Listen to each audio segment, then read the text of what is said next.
We've got to break that custom, the infectious diseases expert said.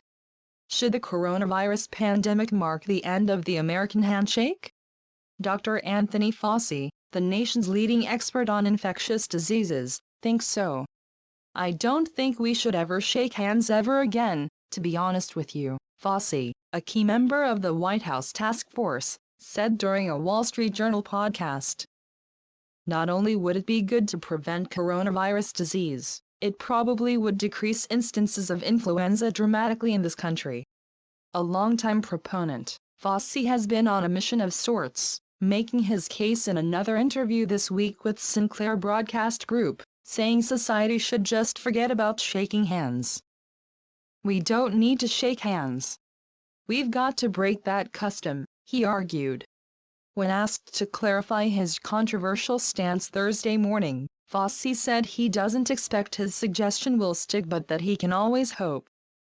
In a perfect world, when you're dealing with the potential for this terrible ordeal that we're going through now, knowing that hands and hands-to-face do it, spread infection, that would be something that I think would hopefully be attainable, but I don't think it will be, Fauci said. I said that, somewhat serious and somewhat realizing that likely will never happen, Fauci admitted. The director of the National Institute of Allergy and Infectious Diseases also stressed that Americans should proceed with caution once the country does start loosening lockdown and social distancing restrictions. When you gradually come back, you don't jump into it with both feet, Fauci explained. You say, what are the things you could still do and still approach normal? One of them is absolute compulsive hand washing. The other is you don't ever shake anybody's hands. It isn't like a light switch on and off, he added. It's a gradual pulling back on certain of the restrictions and to try and get society a bit back to normal.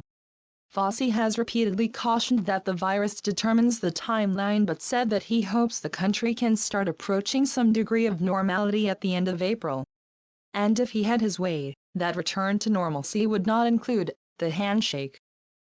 His view might already have made an impact on President Donald Trump, a self-professed germaphobe since before the pandemic, who suggested last month that maybe people aren't going to be shaking hands anymore even after the coronavirus outbreak is contained. Tony had mentioned to me, Tony Fauci, the other day, I don't think he would be too upset with the concept of not shaking hands, the president said at a White House task force briefing. He was saying that the flu would cut down. The regular flu would be cut down by quite a bit if we didn't do that, if we didn't shake hands. Amid the ongoing pandemic, people around the world have replaced handshakes with elbow bumps, head nods, peace signs and foot taps, or avoided contact with others entirely, in an effort to slow the spread. What I really wanted to tell people, Fauci added Thursday, is that when you're talking about getting back to normal, we know now that we can get hit by a catastrophic outbreak. It can happen again, so we really need to be prepared to respond in a much more rigorous way,